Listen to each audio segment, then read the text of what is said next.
date was the 7th of December, 1941, a date that would help define a generation.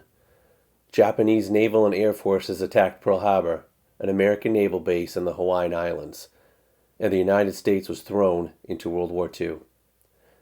FDR would go on to say in his now famous speech, "That date would live in infamy, and the date has forever done so." FDR also stated that no matter how long it took, that the United States would fight until victory was achieved. In the movie Tora Tora Tora, it was said that Admiral Isoroku Yamamoto said, "I fear all we have done is to awaken a sleeping giant and fill him with a terrible resolve." Whether or not Admiral Yamamoto actually said those exact words is unclear, but what was clear is that America was awoken and that they were ready to fight. World War II, a time where a nation and its people stood up against tyranny, a time where a generation defined themselves and cemented their legacy as the greatest generation. Hello and welcome to The Common Man. My name is Skip Bessey, and on this channel I will talk about common issues and we'll look at these issues from a basic perspective.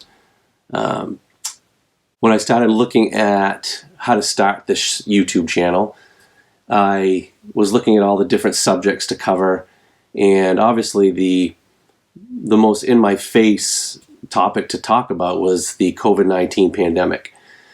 Started doing a lot of research on it, started looking at some different things to talk about, and one night I was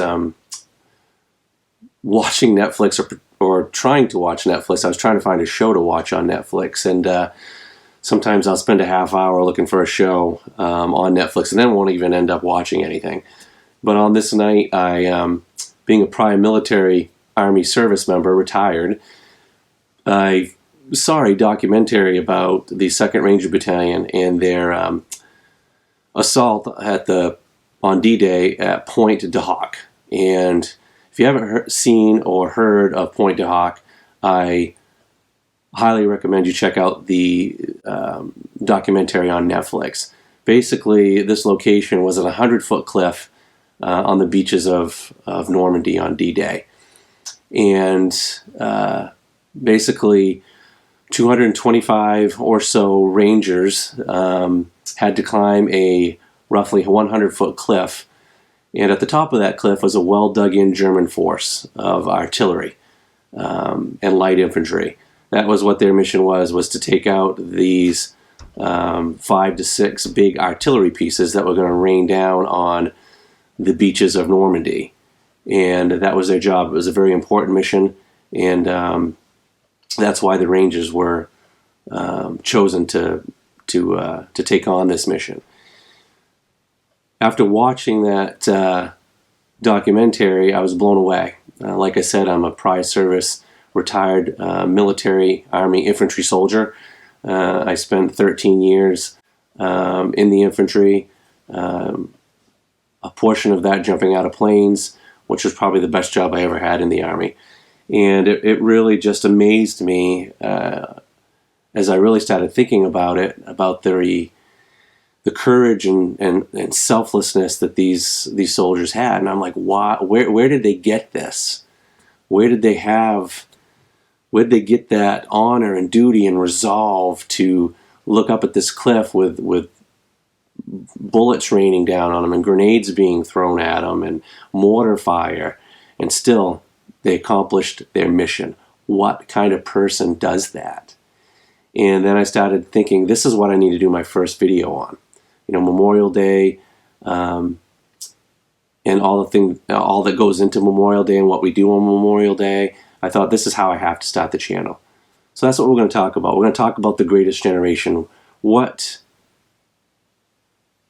happened to these people to create this generation? What makes them different from generations that came after them? We'll look at today's generation and what they're going through with the pandemic, and with some of the things that this current generation of young people have had happen to them. We'll go back to 9/11 and talk about that. Most of these young people right now, they've grown up with 9/11. It's been part of their lives. They've heard of it. They've seen movies about it. They've watched documentaries about it. And they've gone through so many other things, and we'll talk about those things. So before I do that, please like and subscribe to the channel. Hopefully it's, from week to week I'll be covering things that are of interest to you. So please like, share, and subscribe to the channel. So let's learn a little bit more about this generation. And we're going to look at today's generation also. The greatest generation commonly refers to those Americans that were born in the 1900s through the 1920s. This group lived through the Great Depression, obviously, which was a very, very hard time to live through. Many, if not most, would go on to fight for their country in World War II in some way, shape, or form, either actually fighting in the war or helping support back here in the United States.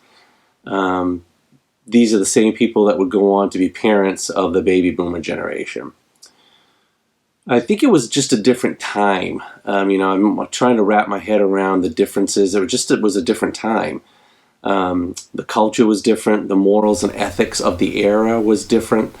Things like personal responsibility, integrity, humility, the work ethic in and of itself was very different.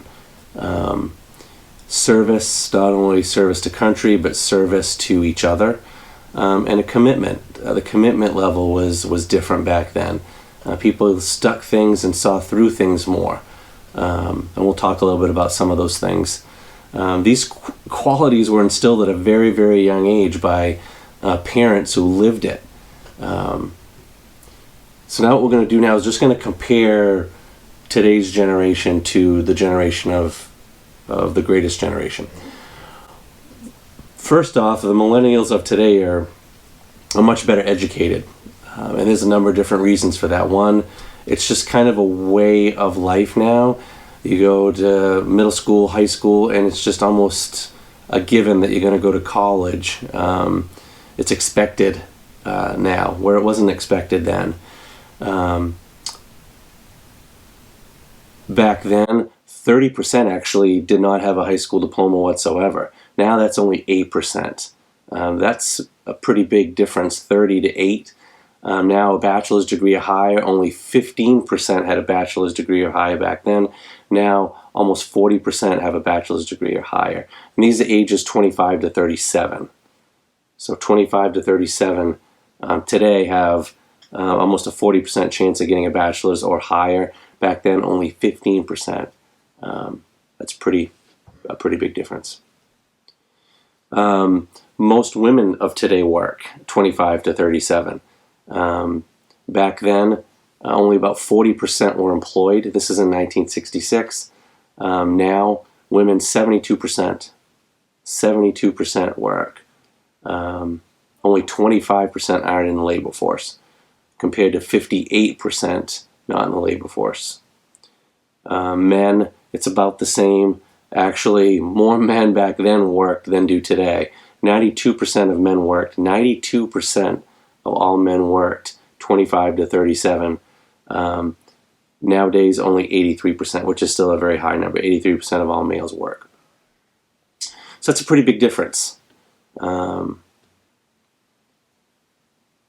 Household income is obviously different. Not really going to get into that, obviously, with inflation and whatnot. Obviously, people of today are making much more than they were back then.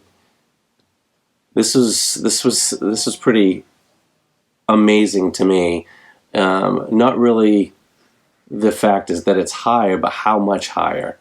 These are ages 25 to 37 still living at home. If you're a high school graduate today, if you're 25 to 37, 20% of that age group is still living at home. 25 to 37 are still living in their parents' home, compared to only 7% of that generation, the greatest generation. I knew more, as a teacher, I knew more young adults were living at home, but I didn't know it was that much. There's a number of different reasons for that, obviously. In 2018, 15% of millennials ages 25 to 37 were living with their parents' homes. 15%, 25 to 37 was still living at home.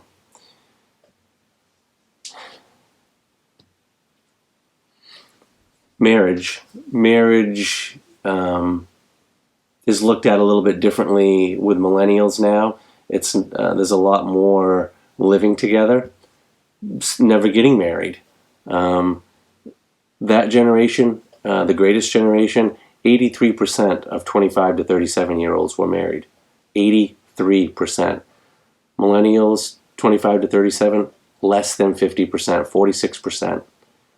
Only 46%, 25 to 37, are married. And again, a number of different reasons for that. Not going to really get into it. I'm just looking at the differences. It could be worrying about self. It could be a financial thing. Any number of reasons go into that. So as you can see, there's just a lot of differences, and a lot of it has to do with the culture and the era that we're living in now compared to then. So many would look at today's generation and what they're going through now with the pandemic, with 9/11, with the war on terror, with a lot of unknowns out there, that they have the potential to be the greatest generation. However, the differences are very contrast as to how this generation handles their problems compared to those of our great-grandparents. Today we seem to look for others to help fix our problems rather than grabbing the bull by the horns, per se, and fixing it ourselves. I've heard older people use that term a lot. Today's young adults are giving more college money than they can even afford to chase a career that they might not have anything or any knowledge about. They will live at home longer, will wait to get married, and potentially never have children. Why? Why is that? Today, much is provided and given. Yes, today's young adults do have to be resilient. They need to be able to overcome things, over adversity. They need to be good problem solvers. However, the problems and issues that they're dealing with today pale in comparison to what the greatest generation had to endure. The average age of the men who landed in Operation Overlord, otherwise known as D-Day, was 20 years old. I'll say that again. The average soldier who landed on the beaches of Normandy was 20 years old. The youngest recorded was 16. And he was actually in an airborne division and jumped into France. 16 years old, lied about his age. Actually joined the army at 14 years old. It's just amazing. So I think if I'm a young adult of today, even being my age, looking at any issue that I have that may come up compared to what they went through, there is no comparison. We were different then. We looked at ourselves and we looked at each other differently. Duty, honor, integrity, selflessness all meant something a little bit different to the greatest generation. And I think that's why they're the greatest generation. That's all I got. This is my first video. Hopefully you enjoyed it. Hopefully with Memorial Day right around the corner, you look at that generation a little bit differently. And Memorial Day memorializes all those soldiers who have served. All those soldiers who have given the greatest sacrifice there is to give for their country. Let us remember those soldiers. I think a lot of those characteristics that the greatest generation has, soldiers of today have that. Less than 1% of our population serves, our young people serves.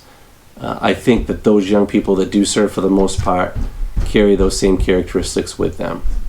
So please like my channel, subscribe to it. My email address is right there.